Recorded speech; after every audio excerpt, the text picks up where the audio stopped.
वाग्यज्ञेन कल्पताम्।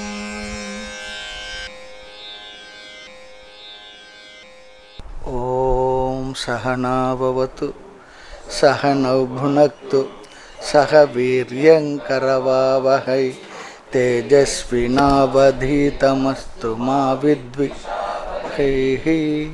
ॐ शान्ति शान्ति शान्तिः. தத்துவபோத வகுப்பினுடைய ஒவ்வொரு துவக்கத்திலையும் இதற்கென்று இருக்கக்கூடிய மங்கள ஸ்லோகம் இருக்குது. அந்த ஸ்லோகம் வந்து உங்களிடத்தில் கொடுத்துருக்க புத்தகத்தில் முதல் இதில் 14வது பக்கத்தில் இருக்குது, பின்னால் 188வது பக்கம் அதுலேயும் இருக்குது. 14வது பக்கத்தில் சம்ஸ்கிருதத்துலேயும் இருக்குது, அடுத்து தமிழ்லேயும் கொடுத்துருக்கு. டிரான்ஸ்லிட்ரேச்சர் அது பார்த்துப்போம். வாசுதேவேந்திர யோகீந்திரம் நத்வா ஞானப்ரதம் குரும் முமுக்ஷூணாம் ஹிதார்த்தாய தத்வபோதோபி தீயதே.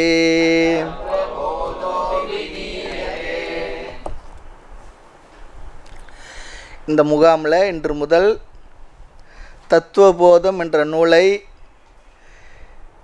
இறை அருளாலும் ஸ்ரீ குரு அருளாலும் படிக்க துவங்குகின்றோம். இந்த நூலானது ஆதிசங்கரால் எழுதப்பட்டதாக கருதப்பட்டு வருகின்றது. இந்த நூலினுடைய சிறப்பு அம்சம் என்ன?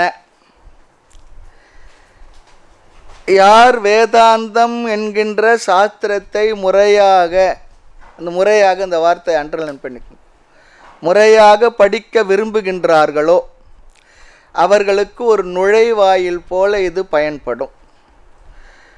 அறிமுகம் கிடைக்கும். வேதாந்த சாஸ்திர கருத்துக்களை வார்த்தைகளை எல்லாம் நமக்கு அறிமுகப்படுத்தி வைக்கும். பொதுவாக உலகத்தில் இந்த பாடம் படிக்கிறவங்க தெரிந்து கொள்ள வேண்டும் என்பவர்களுக்கு 2 விதமான பிரிவு உள்ளதாக பெரியவர்கள் கூறுவார்கள். 2 விதமான ஆட்கள் உண்டு தெரிந்து கொள்வதிலேயே. சில ஆன்மீக கருத்துக்களை காதில் போட்டுக்கொள்வது, சில விஷயங்களை மட்டும் தெரிந்து வைத்துக் கொள்வது, அப்படி இருக்கிற ஒரு சில நபர்களும் இருக்கின்றார்கள்.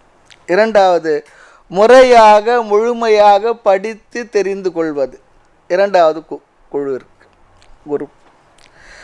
ஒரு நூலை சாஸ்திரத்தை முறையாக படித்தல் அல்லது முழுமையாக படித்தல்.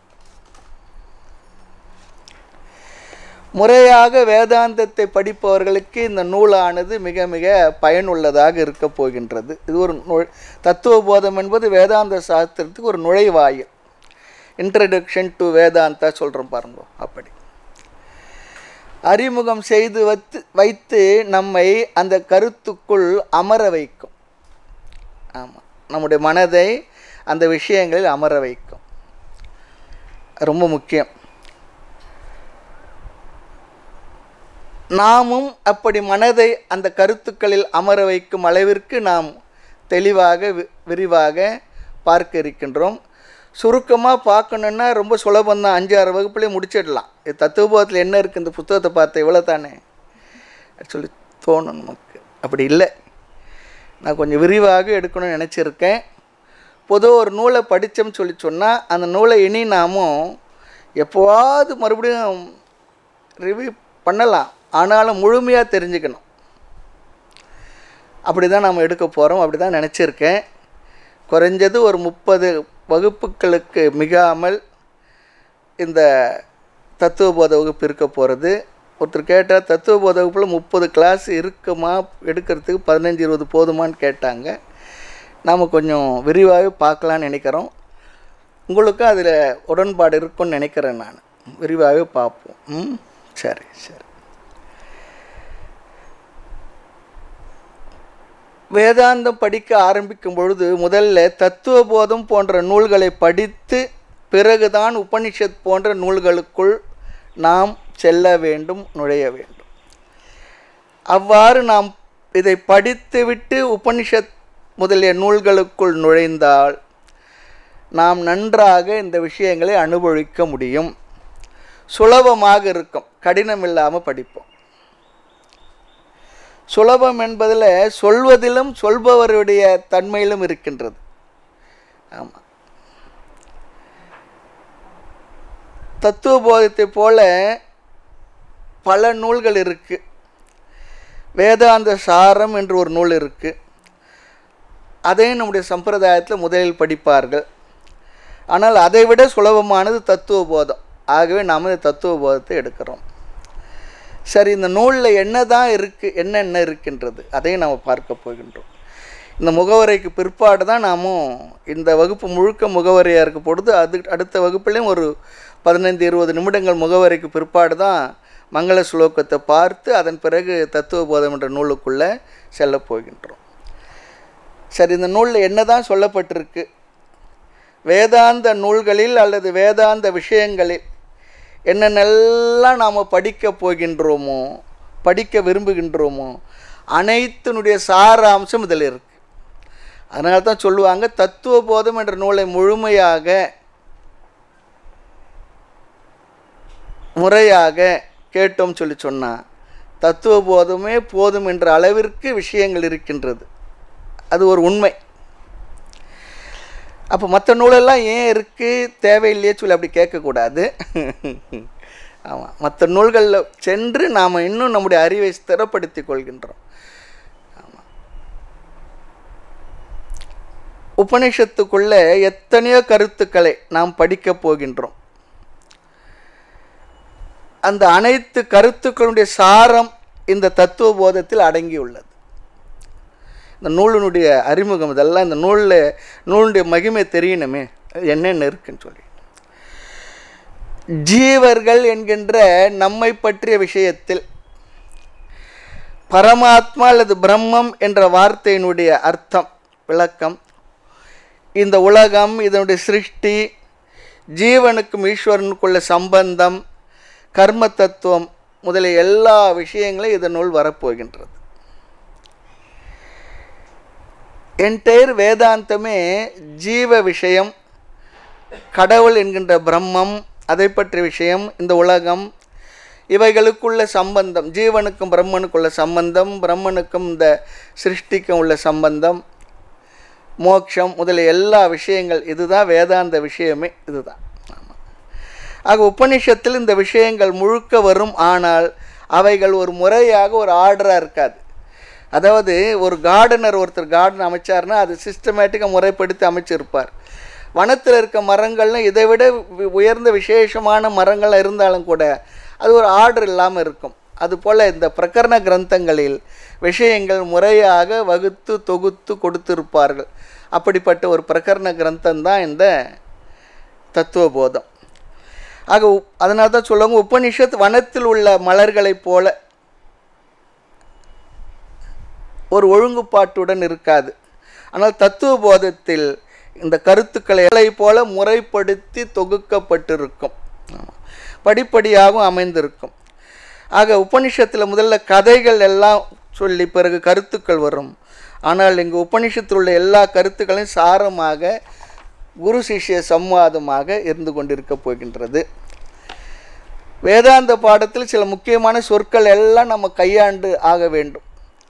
சத்தியம், மித்யா, பிரம்ம, மாயை, சாதன சவிட்டய, சம்பத்தி, பிறகு தமக, சமம், சமமாதிரி ஷட்க சம்பத்தி முதலிய விஷயங்கள் எல்லாம் ஒரு ஸ்ரவணம், மனனம், தியானம், நிதித்தியாசனம், இப்படிப்பட்ட எத்தனையோ கலை சொற்கள் எல்லாம் வரப்போகின்றது. அந்த கலை சொற்களுக்குடைய அர்த்தத்தை எல்லாம் நாம் இங்கு தெரிந்து வைத்து கொண்டால் அங்கே உபநிஷத்துக்குள் செல்லும் பொழுது அந்த இடத்துல ஒவ்வொரு வார்த்தைக்கு அங்கங்கே அப்பப்போ அதை விலைக்கு சொல்லி கொண்டிருக்க வேண்டியதில்லை. சொல்லும் பொழுது உங்களுக்கு என்ன ஆகும், அந்த வார்த்தைகளோட அர்த்தம் உங்கள் மனதில் இருக்கும், அப்படியே புரிந்து கொண்டு செல்லலாம். அதற்கெல்லாம் இந்த தத்துவ போதம் பயன்பட போகின்றது. ஆக இந்த கலை சொற்களுடைய டெக்னிக்கல் டேர்ம்ஸ் சொல்கிறோம் பாருங்க, அந்த டெஃபினிஷன் எல்லாம் அந்த நூலில் ரொம்ப அழகாக இருக்க போகின்றது. பொதுவாக தத்துவ போதத்தை முழுக்க மனப்பாடமாக இருந்ததுன்னா அந்தந்த இடத்துல அந்த வார்த்தையை சொல்லும்பொழுது அந்த கருத்துக்கள் நம்ம மனதில் இருக்கும். மனப்பாடம் பண்ண சொல்லுவாங்க. ஆனால் இந்த வயதில் சுவாமின்னு சொல்லி கேட்கக்கூடாது, மனப்பாடம் பண்ண சொல்கிறீங்களா சொல்லிட்டு. ஆமாம், ரமண மகரிஷியை அவர் திண்டுக்கல்லில் இருக்கும்பொழுது ஆசிரியராக இருந்தவர். அவர் திருவண்ணாமலையில் சுவாமியில் ரொம்ப வயதான காலத்தை பார்க்க வந்தாராம். பார்க்க வந்தபடி எல்லாரும் பேசிக்கிட்டு இருந்தாங்களாம், கேள்வியெல்லாம் கேட்டுகிட்டு இருந்தாங்களாம். அப்புறம் எல்லாரும் கேட்டு முடிச்ச ஒருபாடு இவரும் அமர்ந்திருந்தாராம். அப்போ சொன்னாராம், சுவாமிகள்கிட்ட ஒரு கேள்வின்னாராம். இங்கே வந்துமான்னு கேட்டாராம். நீங்கள் வாத்தியாராக தாங்க கேள்வி கேட்டுங்க, இங்கே வந்து அதுபோல் இங்கே இந்த வயதில் மனப்பாடம் அப்படிலாம் இல்லை. முடிஞ்சால் மனசில் நிற்கட்டும், இல்லைன்னா அந்த வார்த்தைகளை நம்ம மனசில் நிறுத்திக்கும். நீங்கள் எல்லாருமே இன்னொன்று நான் சொல்கிறேன், நம்ம எல்லோருமே இதையெல்லாம் கேட்டிருப்போம், அங்கங்கே அப்படி அப்படியே கேட்டிருப்போம். அதையெல்லாம் ஒரு முறைப்படுத்தி கேட்குறதுக்காக ஒரு குவாலிட்டி டைம் கொடுத்து இங்கே வந்திருக்கும். ஆகினால் உங்களுக்கு எல்லா விஷயம் தெரிஞ்சது தான், தெரியாத விஷயம் அப்படிலாம் இல்லை, அறிமுகமாகாத வார்த்தைகளும் இருக்காது. ஆனால் அது ஒரு சிஸ்டமேட்டிக்காக படிக்கிறதுக்காக நம்ம இப்போ இது ஒரு புது முயற்சியாக இங்கே நம்ம ஆரம்பிச்சிருக்கோம். அது வந்து பிரயோஜனமாக இருக்கும்னு நான் நினைக்கிறேன். ஏற்கனவே இதெல்லாம் தெரியும் சொல்லி சொன்னால் அது மறுபடியும் ஞாபகப்படுத்திக்கும். ஆக இந்த கலை சொற்களுடைய டெக்னிக்கல் டேர்ம்ஸ், இதனுடைய இலக்கணங்கள் எல்லாம் இந்த நூலில் முறையாக அமைந்திருக்கின்றது. ஆக உபனிஷத்துக்களில் கையாளப்படுகின்ற அதிகமாக கையாளப்படுகின்ற சொற்களுடைய விளக்கம் இலக்கணம் எல்லாம் முறையாக இங்கே வரும். இது போன்ற நூல்களை நாம் படித்து மனதில் வைத்து கொண்டால் நமக்கு வேதாந்தத்தினோட ஒரு முழு விஷன் கிடைக்கும். வேதாந்தம் இதைத்தான் சொல்லப் போகின்றது, சொல்லித்தரப்போகின்றது, முழு வேதாந்தமும் இதுதான் அப்படி சொல்லி ஒரு இந்த பேர்ட் வியூ சொல்லுவாங்க பாருங்க, அது போல் நமக்கு கிடைக்கிறது ஒரு அற்புதமான ஒரு நூல் இது. பொதுவாக தத்துவ போதத்தை ஆரம்பித்து தான் உபநிஷதங்களில் ஆரம்பிக்கிறது முறையாக இருக்கும். சில நேரத்தில் கீதையை ஆரம்பித்து சொல்லிவிட்டு பிறகு தத்துவ போதம் சொல்லி பிறகு உபநிஷதம் பிறகு பிரம்மசூத்திரம், இப்படியாக ஒரு முறையானது நம்முடைய சம்பிரதாயத்தில் மாணவர்களுக்கு படிக்கிறதுக்கு பெரியவர்கள் அமைத்து கொடுத்து இருக்கின்றார்கள். ஆக வேதாந்தத்தில் என்னென்ன மேஜர் டாபிக் என்னென்ன கருத்துக்குள்ளது என்று நமக்கு தெரிந்து விடுது. படித்து முடிக்கும் பொழுது தெரிந்து சென்றால் நமக்கு சுலபமாக இருக்கும், தெளிவாக புரியும்.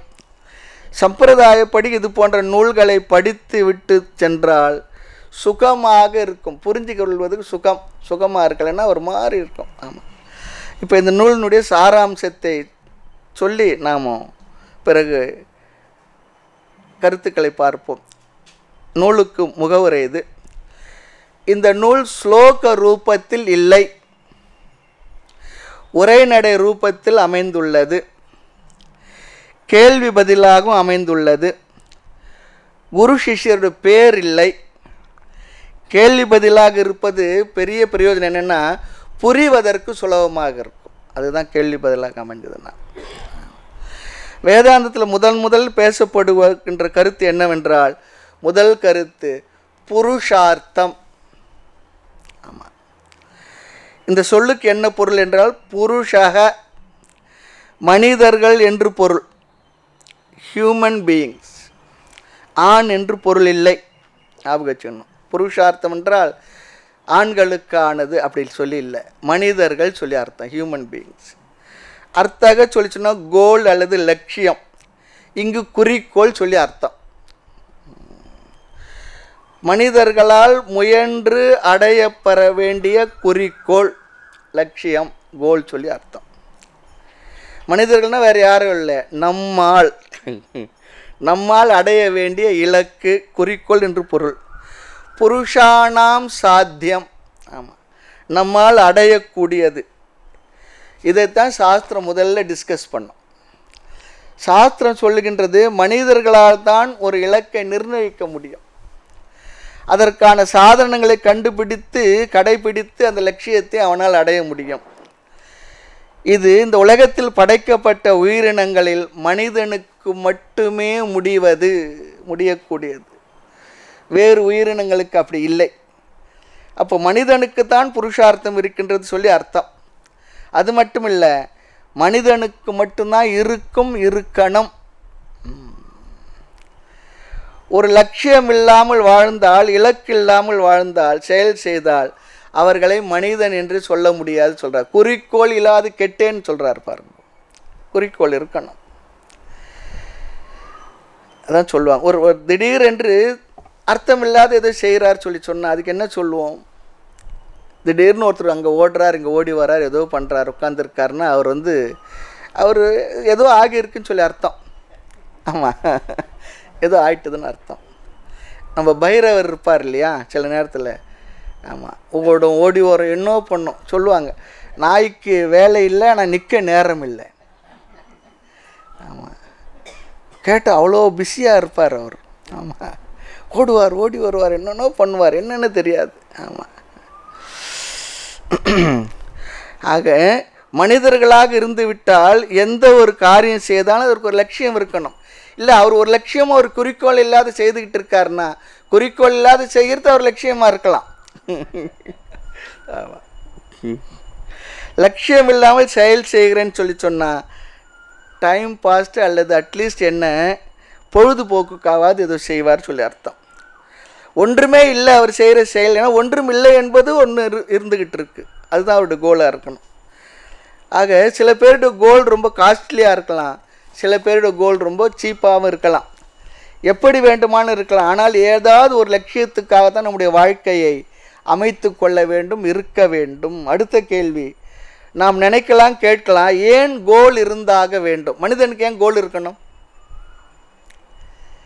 இல்லையா? ஏன் மிருகம் போல் வாழ்ந்துட்டு போகலாமே? ஒரு காலத்தில் ஹிப்பீஸ் ஆரம்பித்தாங்க, ஒன்றுமே இல்லாத எப்படி ஒன்றா வாழலாம். ஆனால் முடியல, ரொம்ப நாள் அப்படி முடியல. ஆமாம், ஏனென்றால் மனிதர்களுக்கு தேர்ந்தெடுக்கிற வாய்ப்பு கொடுக்கப்பட்டிருக்கு. வாய்ப்பே கொடுக்கலன்னா மனிதனால் கோலை தேர்ந்தெடுக்க முடியாது. மனிதனுக்கு அப்படி இயற்கை அப்படி அமைத்து கொடுக்கவில்லை, இறைவனுடைய படைப்பும் அப்படி இல்லை. உனக்கு தேர்ந்தெடுக்கும் வாய்ப்பு கொடுக்கப்பட்டிருக்கு. படைக்கும் போதே பகவான் சாய்ஸை கொடுத்து படைத்து விட்டார். ஆமாம், அப்படி படைத்ததுனால தான் நமக்கு புருஷார்த்தம் இருக்க வேண்டும் என்று சாஸ்திரம் நமக்கு அறிமுகப்படுத்துகின்றது. இப்போ கேள்வி என்னென்னா, ஏன் நமக்கு புருஷார்த்தம் இருக்க வேண்டும்? கேள்வி கேட்டு கேட்டு பதிலை பார்த்துட்டு போவோம். ஏன் என்ற கேள்வி கேட்காமல் வாழ்க்கை இல்லைன்னா கேள்வி கேட்டு தெரிஞ்சுக்குவோம். நம்ம அதற்கு ஒரே பதில் என்னென்னா, நமக்கு சாய்ஸ் இருப்பதனால புருஷார்த்தம் இருக்கிறது சொல்கிறார். ஒரு கால் நமக்கு தேர்ந்தெடுக்கின்ற வாய்ப்பே இல்லை என்று வைத்துக்கொள்வோம். அப்போ ஒரு கோல் என்பது இருக்க வேண்டியதில்லை, இருக்காது. ஆமாம், இப்போ ஒருத்தர் சொன்னார், ஒரு வாழைப்பழம் மட்டும் வச்சுருக்கு, அதை போய் எடுத்துங்கன்னு சொல்லி சொன்னால் நமக்கு சாய்ஸே இல்லை, வாழைப்பழத்தை தான் எடுத்துகிட்டு வரோம். அங்கே இருக்க தட்டில் வேறு வேறு பழமெல்லாம் இருக்குதுன்னு சொல்லி சொன்னால் என்ன பண்ணுவோம்? செலக்ட் பண்ணுவோம். ஒரு பஸ்ஸில் ஏறுறோம், ஒரே ஒரு சீட்டு இருந்தால் என்ன பண்ணுவோம்? ஓடி போய் அதில் உட்காந்துக்குவோம். ஒரு 5-6 சீட்டு இருந்தால் என்ன பண்ணுவோம்? அப்படி இப்படி பார்ப்போம், செலக்ட் பண்ணுவோம் இல்லையா? ஆமாம். ஆக சாய்ஸ் இருக்குது. எதில்? தேர்ந்தெடுக்க வாய்ப்பும் கொடுத்திருப்பதால். அது தேர்ந்தெடுக்க வாய்ப்பு இருக்குது, சாய்ஸ் கொடுக்கப்பட்டிருக்கு. மிருகங்களுக்கெல்லாம் தேர்ந்தெடுக்கிற வாய்ப்பு கொடுக்கப்படலை. தன்னுடைய ஜீவிதத்திற்காக மட்டுமே அவைகள் வாழ்ந்து கொண்டிருக்கின்றது. ஒரு பறவையோ, நாயோ, யானையோ, நரியோ, சிங்கமோ, புலியோ, அதுக்கெல்லாம் எந்த தேர்ந்தெடுக்க வாய்ப்பும் இல்லை. ப்ரோக்ராம் லைஃப்பு அவ்வளோதான். அது எப்படி படைக்கப்பட்டது அப்படியே வாழ்ந்து அப்படியே இருந்து அப்படியே சென்று விடுகின்றது, மடிந்து விடுகின்றது. ஆனால் ஒவ்வொரு மிருகத்துக்கும் ஒவ்வொரு கேரக்டர் இருக்குது இல்லையா? ஒவ்வொரு உணர்வு இருந்து கொண்டு இருக்கின்றது. அது இயற்கையாக அமைந்து விட்டது. ஆக அதுக்கு தேர்ந்தெடுக்கிற வாய்ப்பே இல்லை. எவ்வளோ நாள் தான் சமைக்காத மாமிசமே சாப்பிட்டுக்கிட்டு இருந்து நினைக்குமா? எவ்வளோ நாள் தான் பிள்ளையே சாப்பிட்டுருக்குறது சொல்லிட்டு பசு நினைக்குமா? இல்லையா? எதுனா ஒரு ஹோட்டலுக்கு போய் ஒரு நல்ல ஒரு மசால் தோசை சாப்பிட்டு வரேன்னு நினைக்குமா? அப்படிலாம் நினைக்காது. அது ஒரு சிங்கம் திடீரென்று நான் நிறைய போல் இருக்கேன்னு நினைக்காது. ஒரு பசு திடீரென்று புளியை போல் இருக்கணும்னு நினைக்காது. ஆமாம், சாய்ஸ் இருந்தால் ஒவ்வொரு மிருகமும் ஒவ்வொரு விதமாக மாறி இருக்கலாமாக்கும். ஆக உணவு பழக்கத்தை கூட அவைகள் மாற்றிக்கொள்வதில்லை, மாற்றிக்க முடியறதில்லை. திடீரென்று நம்ம வெறும் வைக்கோலையே சாப்பிட்டுக்கிட்டு இருக்கோம். தவிடே நமக்கு கொடுத்துக்கிட்டு இருக்காங்க, புண்ணாக்கே கொடுத்துக்கிட்டு இருக்காங்க. ஒரு ஃபாஸ்ட்டு ஃபுட்டு, பிஸ்ஸா இல்லையா, இதெல்லாம் எக்ஸெட்ரா எக்ஸெட்ரா, அதெல்லாம் போய் வரலாமா? அதே போல் இருப்பிடம் பாருங்கள், அது கூட வீடு கூட அவைகளை மாற்றி அமைத்து வாழ முடியாது. எப்படி இருக்கோ அப்படி வாழ்ந்துக்கிட்டு இருக்கு.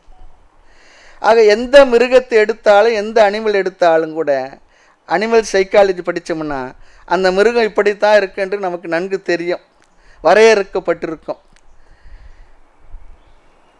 ஆனால் மனிதனுக்கு மட்டும் சாய்ஸ் கொடுக்கப்பட்டிருக்கிறதுனால உணவில் மாற்றம் வருது, இருப்பிடத்தில் மாற்றம் வருது, உடையில் மாற்றத்தை விரும்புகின்றான். எல்லா விஷயங்களும் அவன் மாறி அமைந்திருக்கின்றான், மாற்றத்தை பயன்படுத்தி கொள்கின்றான், மாறவும் செய்கின்றான். அதில் சந்தேகம் இல்லை.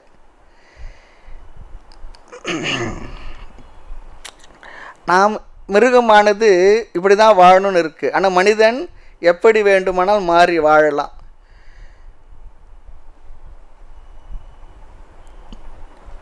நமக்கு இயற்கையில் ஒரு குணம் இப்படி தான் இருக்குன்னு சொல்லி சொன்னால் என்ன பண்ணுறோம்? முயற்சி செய்து அந்த குணத்தை மாற்றி அமைப்பதற்கான முயற்சியை செய்கின்றோம். நம்மை நாம் மாற்றிக்கொள்ளலாம். அதனால தான் நம்ம சொல்கிறோம், முன்பெல்லாம் அப்படி இருந்தார், இப்போ அப்படி இல்லை. நல்லதில் இருக்கலாம், வேறு மாதிரியும் இருக்கலாம். முதலாம் நல்லா இருந்தார், இப்போல்லாம் கோயிலுக்கெல்லாம் போயிட்டு வந்த பிற்பாடு வேதாந்த பாடலாம் படித்த பிற்பாடு கெட்டு போயிட்டாருன்னு சொல்லலாம். முந்தெல்லாம் கெட்டவராக இருந்தார், இப்போ எல்லாம் படிச்சுட்டு வந்து கோயிலுக்கெல்லாம் போயிட்டு வந்து ஆசிரமத்துலாம் போயிட்டு வந்து சாமியார் கூடலாம் சேர்ந்து நல்லா இருக்காருன்னு சொல்லலாம். ஆனால் உலகத்தில் என்ன சாமியார் கூட சேர்ந்து கெட்டு போயிட்டாருன்னு நிறைய சொல்கிறாங்க. கெட்டு போயிட்டாருன்னா அவங்களுக்கு ஏற்றாப்புல அவங்க நினைக்கிறாப்புல நம்ம வாழலை. அவங்க கூட மொத்தமாக சேர்ந்து கும்பலில் சேரலை. நம்ம ஒரு தனித்தன்மையோடு நம்ம மாறி இருக்கணும். நம்முடைய செயல்களில், பேச்சில், பாவனைகளில் மாற்றம் வருது. அவங்களால உடனே அக்செப்ட் பண்ணிக்க முடியறதில்ல. முதல்ல நம்ம கூப்பிட்ட இடத்துலாம் வருவார், இப்போ வரமாட்டுறாரு. ஆஷ்ரம் போகிறாரு, அங்கே என்ன தான் இருக்குது அப்படி கேள்வி கேட்குறாங்க இல்லையா? உள்ளது தானே, அப்படி தானே. அதான் சொன்னார், முன்ன ஒரு ஆடு இப்படி இருந்தது, இப்போ சிங்கம் மாதிரி மாறிடுச்சு இல்லையா? நாய் முந்தினால் ரொம்ப நன்றி உணர்வுடன் இருந்தது, இப்போல்லாம் நாய்க்கு நன்றி உணர்வே இல்லை அப்படிலாம் சொல்ல முடியுமா? அது அப்படியே தான் இருக்குது. ஆடு ஆடாக தான் இருக்குது, நாய் நாயாக தான் இருக்குது, சிங்கமாக தான் இருக்குது, புலியாக தான் இருக்குது, யானையாக தான் இருக்குது. ஏனென்றால் சாய்ஸ் இருந்ததுன்னா ஒரு மிருகமும் மாறி இருக்கும். சாய்ஸ் இல்லாதனால அது அப்படியே வாழ்ந்து கொண்டிருக்கின்றது. மனிதனுக்கு சாய்ஸ் இருக்குது, அதனால தான் மனிதன் மாறிவிட்டான்னு சொன்னான். ஆமாம், மனிதன் மாறிவிட்டான். ஆக நீ எப்படி வேண்டுமானால் வாழலாம், நம்மை மாற்றிக்கொள்ளலாம், மேலானவனாக மாற்றிக்கொள்ளலாம், கீழானவனாக மாற்றிக்கொண்டு வாழலாம். சரி, புத்தர் ராஜ்யத்தை விட்டு சொல்லிக்கொள்ளாமல் புறப்பட்டுட்டார். பிறகு தன்னுடைய யாத்திரையில் அந்த ஊருக்கு வரார், அந்த அரண்மனைக்கு வரார். தன்னுடைய பூர்வாசிரம மனைவியையும் சந்திக்கிறார். அந்த அம்மா அப்பாயின்மெண்ட் கேட்டார். அப்போ அந்த அம்மா சொன்னாங்க, என்ன நான் தப்பு பண்ணினேன், என்னிடத்துல கூட சொல்லிக்கொள்ளாமல் செல்வதற்கு என்ன காரணம்? எவ்வளோ பேர் என்னென்ன சொல்கிறாங்க, புண்ணியவதி என்ன பண்ணாங்களோ தெரியல. அவர் சொன்னார், இந்த கேள்வியை ஓடிப்போன புத்தன் இடத்துல கேட்டால் அவன் ஒன்றா பதில் சொல்லியிருப்பான். அந்த புத்தன் வேறு, நான் அவன் இல்லைன்னுட்டார்.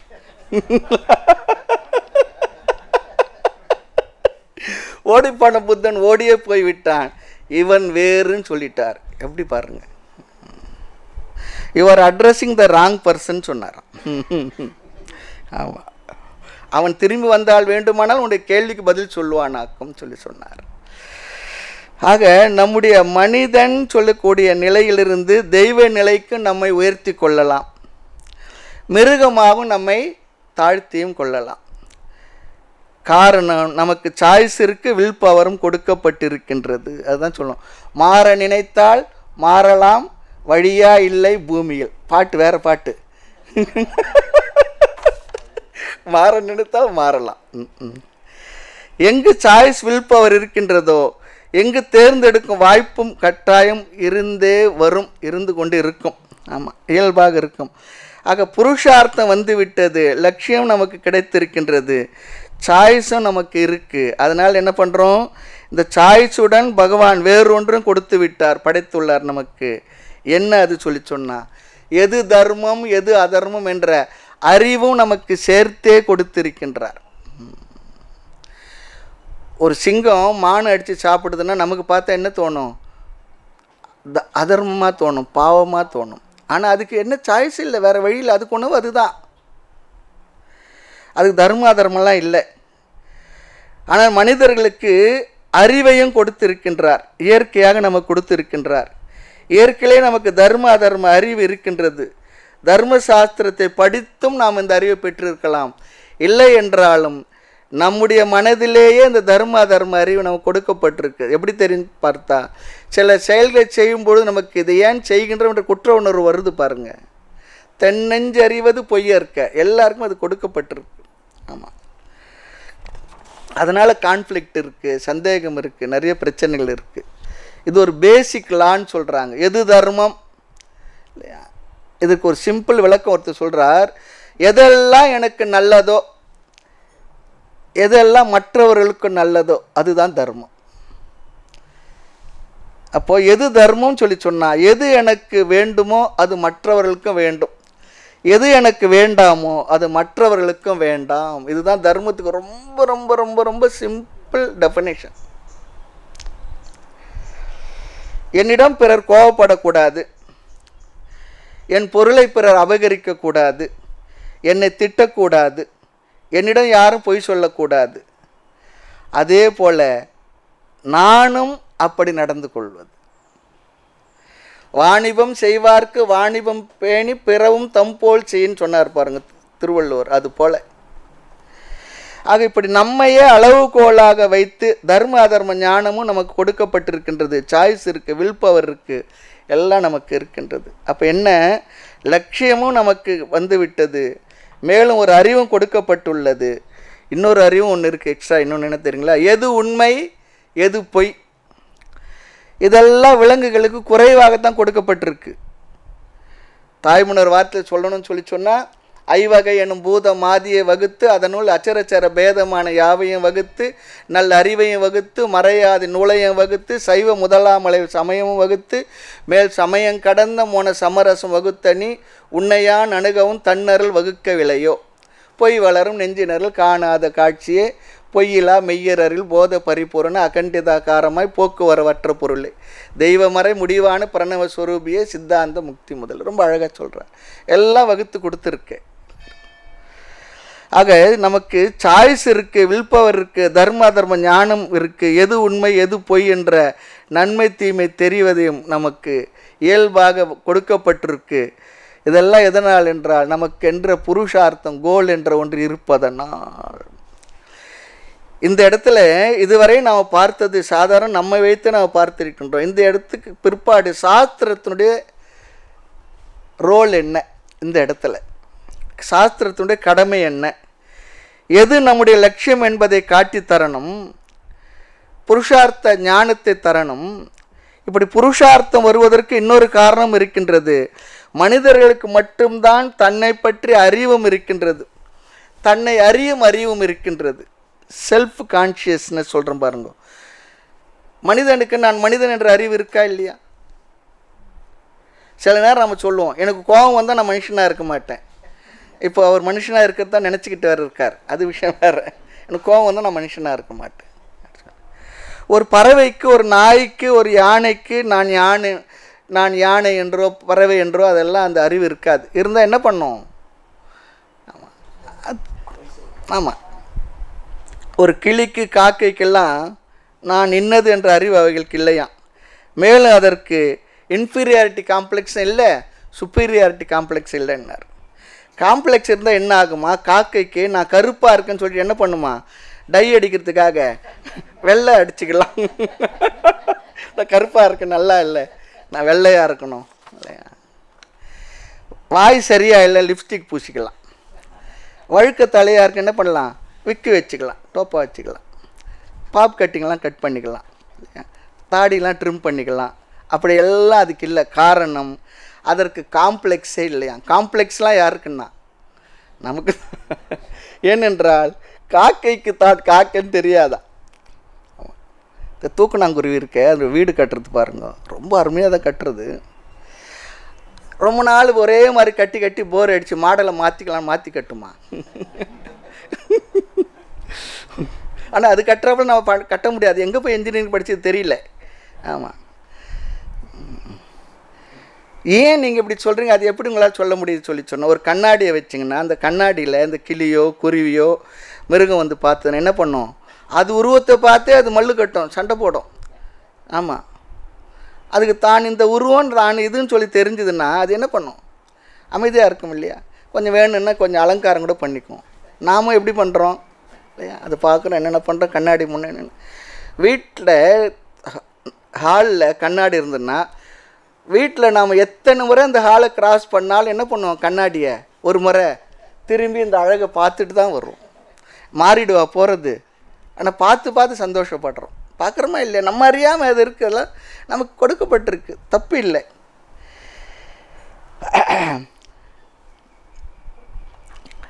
ஆக மிருகத்துக்கு தன்னுடைய சக்தி ஆற்றல் அளவு தன்னை பற்றி அறிவு தெரியாது. இல்லைன்னா யானை பாருங்க, யானை மேலே ஒரு ஆள் உட்காந்துக்கிட்டு, சாதாரண ஒரு ஆள், அதை விட 100ல் 1 பங்கு இருக்க மாட்டான், உட்கார வச்சுட்டு போகிறது, அவன் சொல்கிறதெல்லாம் செய்யுது. யானைக்கு தன்னுடைய சக்தியும் உருவமும் ஞாபகம் இருந்தால் இதெல்லாம் பண்ணுமான்னா? பண்ணாது. ஆக மனிதனுக்கு மட்டுமே தன்னை பற்றிய அறிவு, self awareness, self consciousness, self knowledge இதெல்லாம் கொடுக்கப்பட்டிருக்கு. அதனால் எல்லாவற்றையும் அடக்கி ஆண்டு தன்னுடைய அறிவினால் இந்த உலகத்தில் எவ்வளவு விதமான விஷயங்களை உருவாக்கி இருக்கின்றான், சந்தேகம் இல்லை. அதனால் என்ன, அதனால் இன்னொன்று இருக்குது மைனஸ் பாயிண்ட்டு, எத்தனையோ சோகங்களும் துயரங்களும் அவனுக்கு வந்து அமைந்திருக்கின்றது. ஆக இந்த காரணங்களினால் மனிதனுக்கு லட்சியம் ஒன்று இருந்துதான் ஆக வேண்டும். எப்படிப்பட்ட லட்சியம் என்பது வேறாக இருக்கலாம், உயர்ந்ததா அது தாழ்ந்ததா சாதாரணமானதா. பெரிய லட்சியங்கள்லாம் கேட்டோம்னு சொன்னால் நமக்கு ரொம்ப சிரிப்பாகவும் இருக்கும். இதெல்லாம் ஒரு லட்சியமானு சொல்லி தோணும். ஆனால் அவர்களுக்கு அவருடைய மனதிற்கு அதில் ஒரு ருச்சி இருக்கின்றது, அதை ரியல் நினைக்கிறாங்க, அதற்காக முயற்சி செய்கின்றார்கள். அப்போ லட்சியம் சொல்லி சொன்னால் அடுத்து அதை அடைவதற்குரிய வழியும் இருக்கணுமே. ஒரு டெஸ்டினேஷன் சொல்லி சொன்னால் அதை அடைவதற்கு மோட் ஆஃப் டிரான்ஸ்போர்ட்டேஷன் இருக்கணுமே. அதையும் செய்கின்றார்கள் மனிதர்கள். சாஸ்திரமே சாதன சாத்தியத்தை அழகாக சொல்லி கொடுக்கும். அதுதான் இப்படிப்பட்ட நிலையில் சாஸ்திரத்தினுடைய பொறுப்பு, ரெஸ்பான்சிபிலிட்டி என்ன அப்படி சொல்லி கேட்டால் இந்த இடத்துல தான் வேதாந்தத்தினுடைய பங்கே வருகின்றது. வேதாந்தம் நம்முடைய லட்சியங்களை நன்கு முறைப்படுத்தி கொடுக்கின்றது. அதையும் 4 வகையாக பிரித்து கொடுத்துள்ளது. உன்னுடைய லட்சியங்கள் இவைகளாகத்தான் இருக்கின்றது என்று சொல்லி நமது இலக்குகளை பிரித்து அதை தெளிவாக விளக்கி காட்டி நமக்கு தெரியாத சில விஷயங்கள் லட்சியங்களையும் நமக்கு எடுத்து கொடுக்கின்றது, அறிமுகப்படுத்துகின்றது. ஆக்சுவலாக நாம் ஏதோ ஒன்று தேடிக்கொண்டு தான் இருக்கோம். எதுன்னு தெரியாத ஏதோ ஒன்று தேடிக்கிட்டு இருக்கோம். என்ன தேடுகின்றோம் சொல்லி கேட்டால் எங்கே இருக்கிறோம் சொல்லி தெரிஞ்சுக்கலாம். ஆனால் மனிதன் என்ன தேடுறன்னு தெரியாமல், எங்கே இருக்குன்னு தெரியாமல் ஏதோ தேடிக்கொண்டிருக்கிறான். ஆக எனக்கு எது என்று தெரியவில்லை, ஆனால் தேடுகின்றேன் என்றாலும் சாஸ்திரமானது இல்லை, நீ இதைத்தான் தேடுகின்றாய், நீ தேடுவது உண்மையில் இதுதான் என்று, இதைத்தான் என்று நமக்கு காட்டி தருகின்றது. அது வேதாந்த சாஸ்திரத்தினுடைய முதல் வேலையாக இருக்கின்றது. அடுத்தது என்ன என்று தெரிந்த பிற்பாடு சாஸ்திரம் அதை அடைய வழியையும் காட்டி தருகின்றது. அதுதான் ரொம்ப முக்கியம். ஒரு பொருள் இருக்குது, அது என்னுடைய கையில் இருக்குது, இன்னொருத்தருக்கு அது வேணும்னு சொல்லி சொன்னால் எங்கே கிடைக்குன்னு தெரியலன்னா என்ன பிரயோஜனம்? அதையும் சொல்லணும் இல்லையா? நாம் இல்லை இந்த இடத்துக்கு போங்க, இந்த கடையில் இது கிடைக்குன்னு சொல்லி சொன்னால் தான் அவர் போய் அங்கே சென்று அந்த பொருளை வாங்கி அதன் பயனை அடைவார். ஆக சாஸ்திரம் படித்தாதான் லட்சியம் தெரியும்ன்றீங்க நாம் சொல்லவில்லை. அந்த லட்சியத்தை எல்லாம் சாஸ்திரமானது முறைப்படுத்தி பிறகு நமக்கு தெரியாத லட்சியங்களை அறிமுகப்படுத்தி நீ தேடுவது இதைத்தான் என்று முறைப்படுத்தி அதை அடையும் வழியையும் இதுதான் என்று காட்டி தருகின்றது. அதுக்கு பேர் தான் சாஸ்திரம் சொல்லி நம்ம சொல்கிறோம். சரி, இந்த சாஸ்திரத்தை எந்த வயதில் படிக்கலாம்? அடுத்த கேள்வி. இந்த வகுப்புகள்லாம் எந்த வயதில் வரலாம்? 80 வயதுக்கு மேலே வச்சுக்கலாமா? 85 வயசுக்கு மேலே வச்சுக்கலாமா? ஒரு அந்தர்யோகத்தில் ஒரு சுவாமி இடத்துல ஒருத்தர் கேட்டார், ரொம்ப வயதானவர், 80 வயசு 85 வயசுக்கு மேலே, வாழ்க்கையோடைய லட்சியம் என்ன? அந்த சுவாமி சொன்னார், இனி தெரிஞ்சாலும் உங்களுக்கு அடையிறதுக்கு ஒன்றும் இல்லை, உட்காருங்கன்னிட்டார்.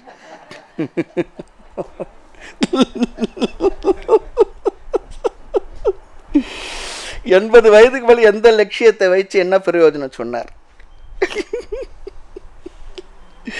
ஆக எவ்வளவு சீக்கிரம் தெரிந்து கொள்ளணுமோ அவ்வளவு சீக்கிரம் தெரிந்து கொள்ள வேண்டும். இந்த இடத்துல தான் ஒரு விசேஷம் என்னென்னா, மற்ற விஷயங்கள்லாம் சப்ஜெக்டெல்லாம் ஆட்களில் டிஃபரன்ஸ் இருக்கும். ஆனால் வேதாந்த பாடத்தில் மட்டும்தான் பேரனும் உட்காந்து கேட்பார் ஆர்வம் இருந்தால், தாத்தாவும் உட்காந்து கேட்பார். ஆமாம், கேட்க முடியும். அப்படி ஒரு விசேஷம் இதில் இருக்கு. சில நேரத்தில் தாத்தா டிவி பார்த்து வீட்டில் உட்காந்துருப்பார், பேரன் வேதாந்த வகுப்பில் தத்துவ போதத்தில் உட்காந்துட்டு இருப்பார். அதுவும் இருக்கும்.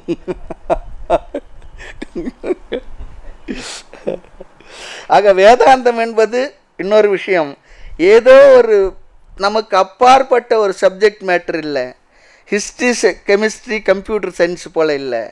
அது நம்மை பற்றிய கல்வியே தான். வேதாந்தத்தினுடைய சப்ஜெக்ட் மேட்டர் யார் சொல்லி சொன்னால் நான் தான். செல்ஃப் நாலேஜ் தான். எல்லா அறிவும் இருக்குது, என்னை பற்றி மட்டும் தெரியலன்னா என்ன பிரயோஜனம்னு கேட்குறார். ஆக வேதாந்தம். அடுத்து இன்னொரு விஷயம், வேதாந்தம் போர் சொல்லி சொன்னால் நான் போருன்னு சொல்லி அர்த்தம். ஒரு வேளை சொல்கிறவர் வேணும்னா போர் அடிக்கிறாப்போல சொல்லலாமாக்கும். ஆமாம், இல்லையா? எளிமையாக அவர் சொல்லி கொடுக்கணும்.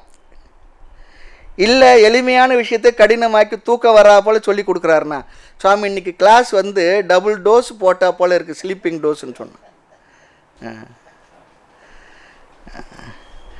ஆனால் அது என்னை பற்றி அறிவு தான், வேறு ஏதோ வெளி விஷயம் இல்லை, வேண்டாததும் இல்லை, பிரயோஜனமற்றதும் இல்லை.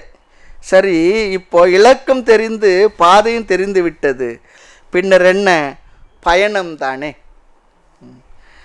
வாழ்க்கையே என்ன? பயணம்தான். ஆனால் அது சொல்லுவாங்க லெஸ் ட்ராவல்டு சொல்லுவாங்க. இதில் டிராஃபிக் ஜாம்லாம் இல்லை, போட்டி இல்லை.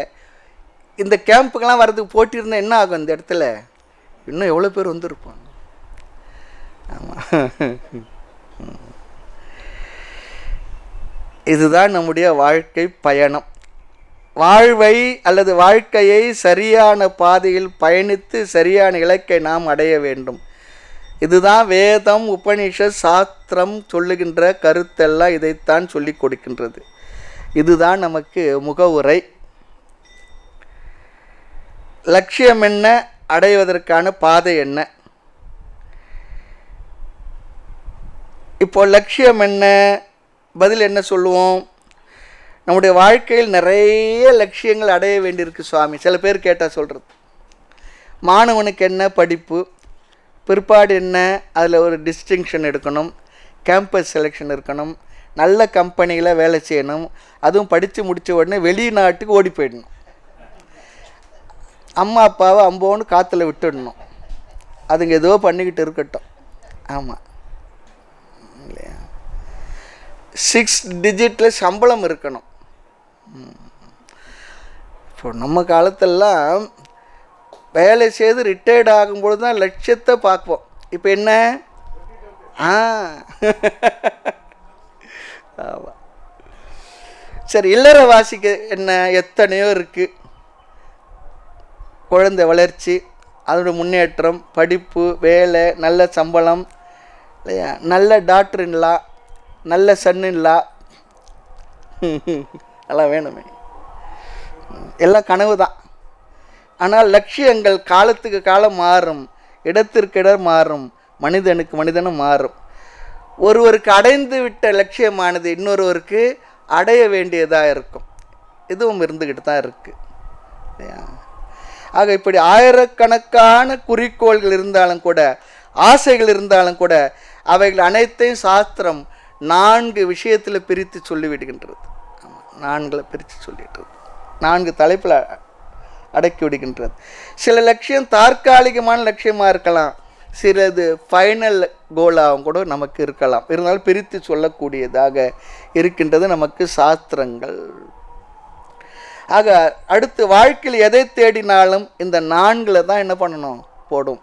இந்த 4 பெட்டியில் தான் எல்லா லட்சியம். நமக்கு ஆயிரக்கணக்கான லட்சியம் சொன்னாலும் இந்த 4க்குள்ளே தான் அடக்கும். ஆமாம், அது என்ன? அது அறிமுகப்படுத்திக்குவோம். தெரியும், தர்ம, அர்த்த, காம, மோட்சம். தமிழில் அறம், பொருள், இன்பம், வீடு. ஒவ்வொன்றையும் நாம் பார்ப்போம். இதையெல்லாம் நாம் ஏற்கனவே தெரிந்த வார்த்தை தான், படித்தும் இருப்போம். இருந்தாலும் இங்கே தெரிஞ்சுக்குவோம். சுருக்கமாக தான் பார்க்க போகிறோம். நூலுக்குள்ளே போய் மற்ற விஷயங்கள் தெளிவாக பார்ப்போம். முதல்ல அர்த்தக, பொருள். அறம் பொருள் இன்பம் வீடு என்று ஆர்டராக இருந்தாலும் கூட நாம் ஒரு வரிசையில் எடுத்துக்கிடுறோம். இந்த 4 வார்த்தைக்கு நமக்கு எல்லோருக்கும் அர்த்தம் பொருள் தெரிந்திருக்கும். ஆனால் நாம் ஏற்கனவே புரிந்த அர்த்தம் பொருள் இது இல்லை. இப்போ நாம் பார்க்க போகிறது தான் இங்கே தெளிவாக பார்க்க போகின்றோம். புரிந்து கொள்ள வேண்டிய புதிய அர்த்தம் இங்கு இருக்கின்றது. இந்த வார்த்தையில் பொருள் அல்லது அர்த்தம் என்றால் என்னவென்றால்,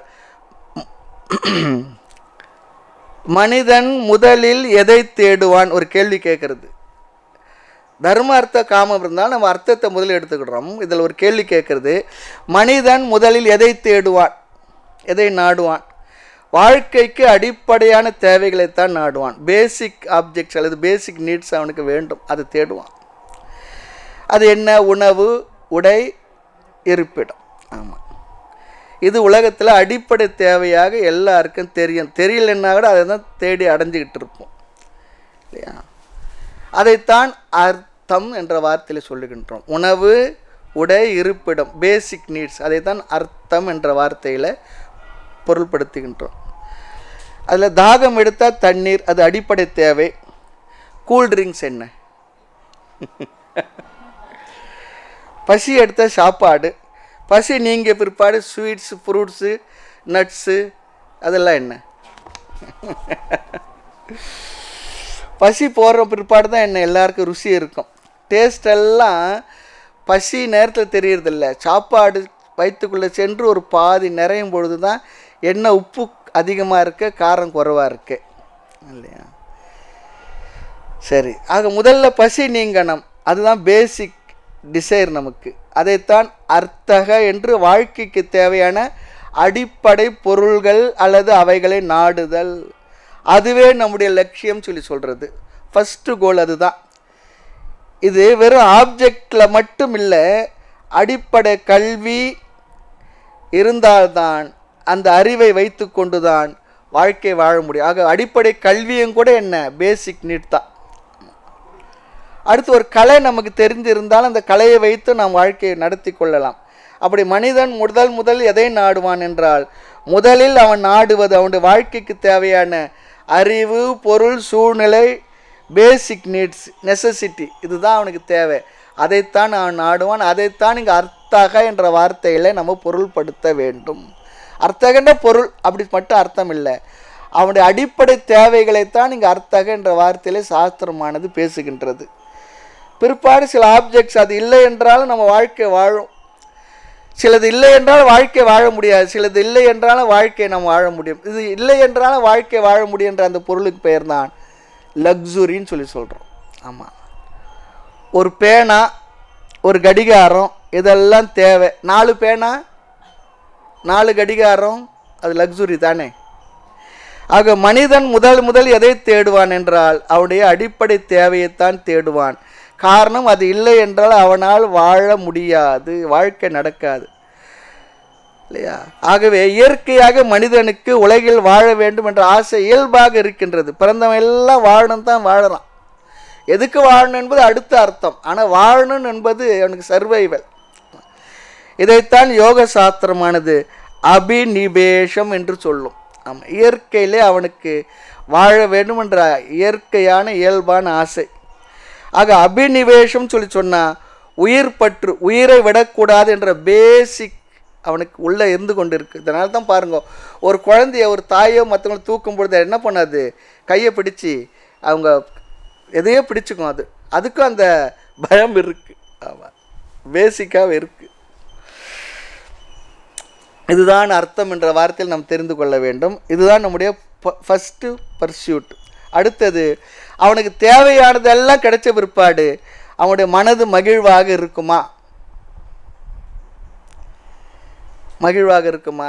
ஒருத்தன் ஒரு பாலைவனம் நடந்து போயிட்டு இருந்தானா, நடுவில் ஒரு மரம் இருந்து, அப்பாடா அப்படி சொல்லிட்டு எவ்வளோ கஷ்டம் இருந்துன்னு பாருங்க. சென்று நிழலுக்கு கொஞ்சம் ஒதுங்கின பிற்பாடு அவனுக்கு தோணுச்சான், பசியாக இருக்குது, சாப்பாடு கிடைச்சா நல்லாயிருக்கும். சாப்பாடு வந்துட்டது.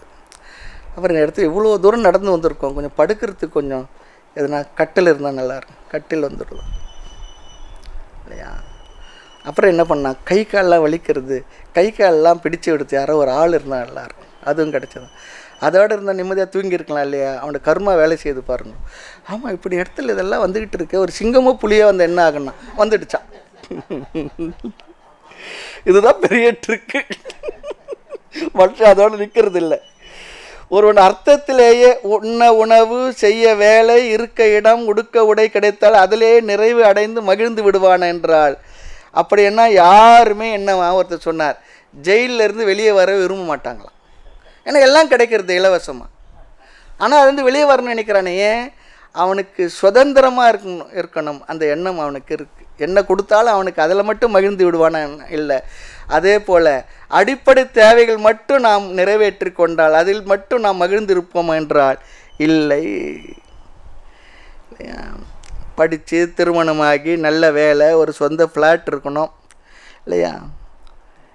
அப்புறம் ஒரு கார் இருக்கணும், கொஞ்சம் எஃப்டி இருக்கணும், பேங்க் பேலன்ஸ்லாம் எப்போவுமே இருக்கணும். அக்ஷய பாத்திரம் போல் அல்ல குறையாத எடுக்க ஏடிஎம்மில் எவ்வளோ எடுத்தாலும் அப்படியே இருக்கிறாப்புல இருந்துக்கிட்டு இருக்காப்புல இருந்தால் நல்லாயிருக்கும். நல்ல மாமனார் கிடைச்சாருன்னா போட்டுக்கிட்டே இருக்கணும். மருமக பிள்ளைக்கு ஆசை தானே. சரி, இதெல்லாம் இருந்தால் லைஃப் இஸ் ஓவர் அப்படி சொல்லி நினைக்கிறோமா? மனநிறைவு வருகின்றதா? இல்லை இல்லையா? இதெல்லாம் இருந்தாலும் மனம் நிறைவை அடைவதில்லை. முதலில் அர்த்தத்தை தான் மனம் நாடுகின்றது. இருந்தாலும் கூட அடைந்த பிறகு அவனை அறியாமல் மனம் சுகத்தை, இன்பத்தை அடுத்து நாடுகின்றது சொல்கிறார். இதுக்கு பெஸ்ட்டு எக்ஸாம்பிள் என்னென்னா, முதல்ல பசி எது கிடைச்சாலும் சரி, பிற்பாடு கொஞ்சம் பசி அடங்கிய பிற்பாடு ருசி தெரிகின்றது. ருசி சென்ற பிற்பாடு என்னென்னா, ருசிக்காக சாப்பிட ஆரம்பிக்கும். பசி சென்ற பிற்பாடு ருசிக்காக சாப்பிட ஆரம்பிக்கின்றோம். சொன்னார், சில பேர் வீட்டில் சாப்பிட்ட பிற்பாடு தான் நல்ல ஐட்டம்லாம் வருமா வெளியில். பாதாம், பொரிச்ச முந்திரி, ஐஸ்கிரீமு, நொறுக்கு தீனி, அது சாப்பிட்டதை விட கூட அதிகம். இதெல்லாம் ஏனென்றால் அடிப்படை தேவை நிறைந்த மனித மனம் சுகத்தை, இன்பத்தை நாடுகின்றது. அடுத்து விலங்குகளைப் போல இல்லாமல் மனிதனுக்கு வெட்கம் என்ற உணர்வு இருக்கின்றது. அதனால் என்ன ஆகின்றது? ஆடை தேவை. ஆடை இல்லாத மனிதன் அரை மனிதன் சொன்னாலும் கூட அடுத்து ஆடை தேவை. ஆடையில் எவ்வளவு கோளாறெல்லாம் இருக்குது, டிசைனு, ரிசர்ச்சு எல்லாம் இருக்குது, விதவிதமான டிசைன், அதில் ஒரு இன்பம். ஆமாம், ஒருவர் சொன்னார், நான் சன்னியாசி எடுக்காத காரணம் என்ன தெரியுங்களா? ஒரே ட்ரெஸ்ஸு போட்டுக்கிட்டு இருக்கணும், அதனால் நான் எடுக்கலைன்னுட்டார். கலர் கலராக போடணும், அது முடியல.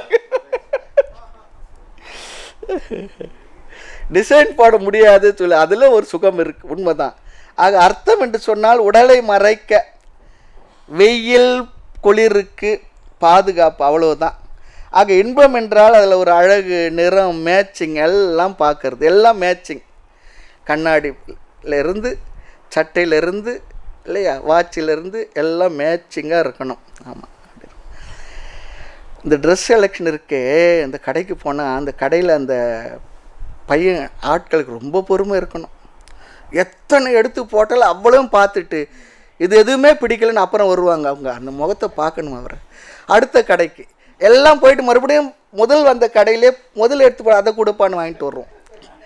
அதுவும் தாய்மார்கள் அழைச்சிட்டு போன ஆண்களுக்கு இருக்குது பாருங்க, அவர் பேசாத ஒரு சேர் போட்டு ஏதோ ஒரு இடத்துல உட்காந்துடுவார். இப்போ ஆண்களும் அப்படி தான் இருக்காங்க, இல்லைன்னு சொல்ல முடியாது. ஆமாம், அதே போல் தான் வீடும் கூட. வெயில் மழைக்கு வீடு வேணும். ஆனால் இன்றைக்கி பாருங்கள் என்னென்ன பிளானு, இன்டீரியர் டெக்கரேஷன். இங்கே உள்ள அவரோட மனசு இன்டீரியர் டெக்கரேஷன் பண்ணுறதுக்கெல்லாம் பெரிய ஆசை இல்லை. வீட்டில் இன்டீரியர் டெக்கரேஷன் அதுக்கு தனியாக. ஆமாம், அதுக்கு தனியாக படிப்பெல்லாம் இருக்குது. காரணம் என்னென்னா, அதெல்லாம் பெறுகின்ற சுகம் அவருக்கு ரொம்ப மகிழ்ச்சி தருகின்றது. இன்னொரு உட்கார சேர் இருக்குது பாருங்க, கட்டில் இருக்குது பாருங்க, சமைக்கின்ற பொருள்கள் பாத்திரங்க எல்லாத்துலையும் என்னென்ன மாறி இருக்குது, அவ்வளோ வளர்ந்துருக்கு. கார் ஒரு இடத்துல இன்னொரு இடத்துக்கு பயணம் போகிறதுக்காக, ஆனால் எத்தனை வெரைட்டி இருக்குது.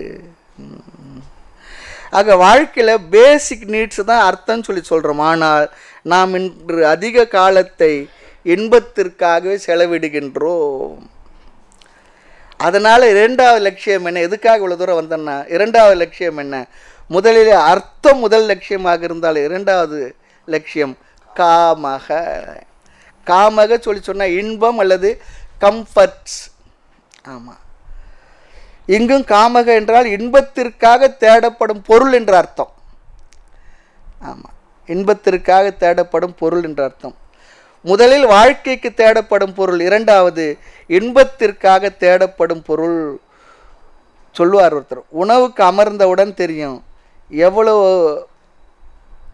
பசிக்கு, எவ்வளவு ஆரோக்கியத்திற்கு, எவ்வளவு ருசிக்குன்னு சொல்லி தெரியும் இல்லையா? எவ்வளவு இன்பத்திற்கு அல்லது நாக்குக்குன்னு தெரியும். உண்மையிலேயே நம்முடைய உடலுக்கு தேவையான உணவு கொஞ்சம்தான், மனசுக்காகவும் ருசிக்காக தான் என்ன ஆகின்றது. அதனால தான் சொல்லுவோம், நம்ம எவ்வளவு சாப்பிடணும் என்பதை நாம் நிர்ணயிப்பதில்லை, தட்டில் வந்து விழுகின்ற பொருளை வைத்துத்தான் அங்கே நிர்ணயமாகின்றது. நல்லா இருந்ததுன்னா கூட 2 சாப்பிட்டுடுவோம். சாப்பிட்டுட்டு என்ன பண்ணுவோம், முடியல சொல்லி சொன்னால், ஏம்மா இவ்வளோ போட்டுட்டேன்னு அவங்க கேட்பாங்க. நான் எவ்வளோ போட்டாலும் சாப்பிட்டது நீங்கள் தானே.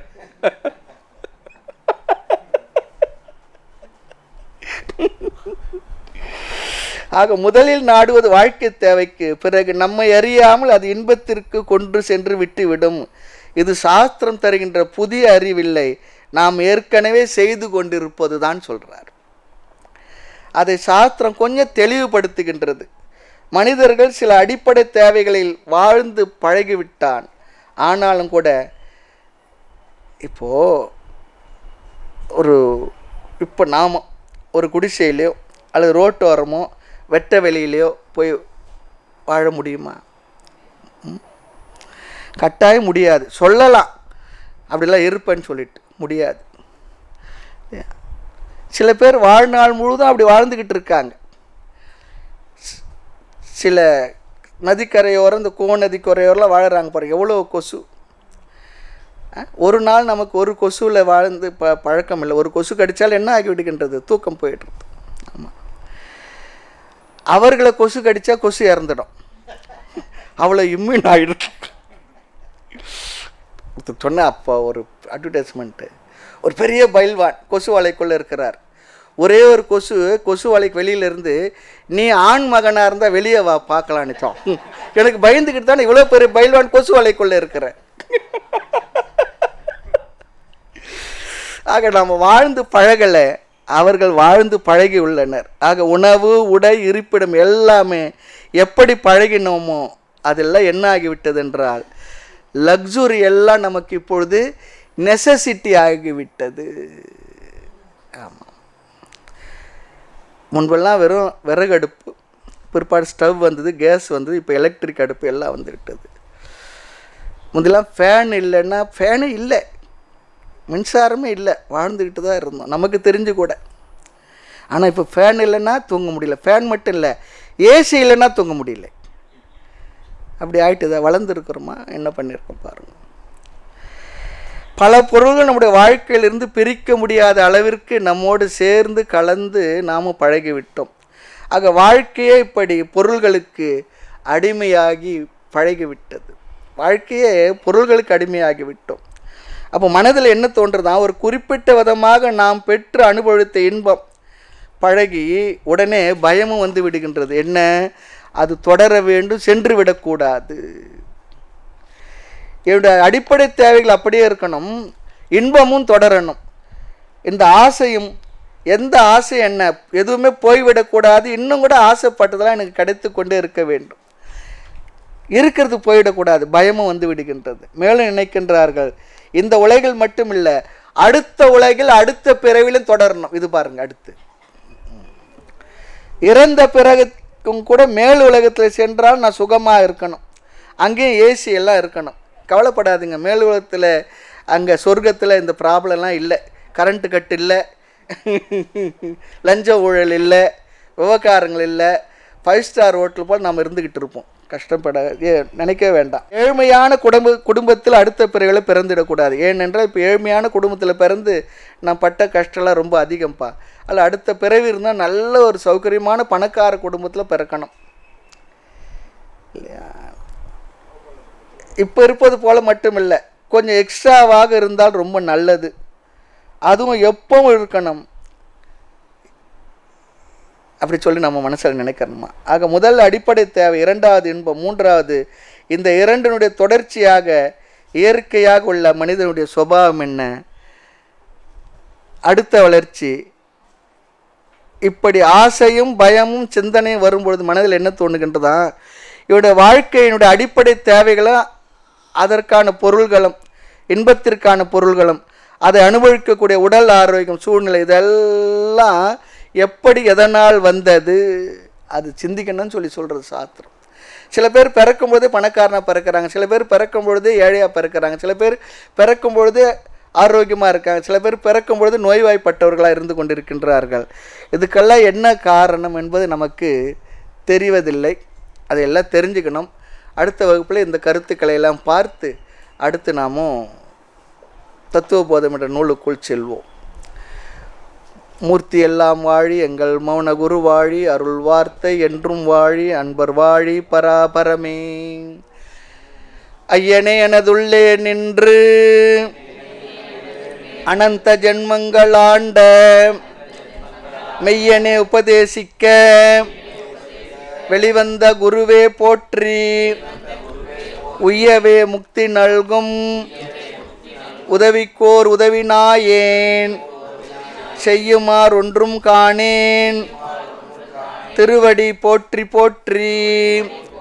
காலமொடு தேச வர்த்தமானம் ஆதி கலந்து நின்ற நிலைவாழி கருணை வாழி, மாலரவும் சைவ முதல் மதங்களாகி மதாதீதமான அருள் மரபு வாழி, ஜாலமிகும் எளியேன் இவ்வழக்கு பேச தயவு வைத்து வளர்த்தருள் தன்மை வாழி, ஆலடியில் பரமகுரு வாழி வாழி, அகண்டிதாகார அருளடியார் வாழி.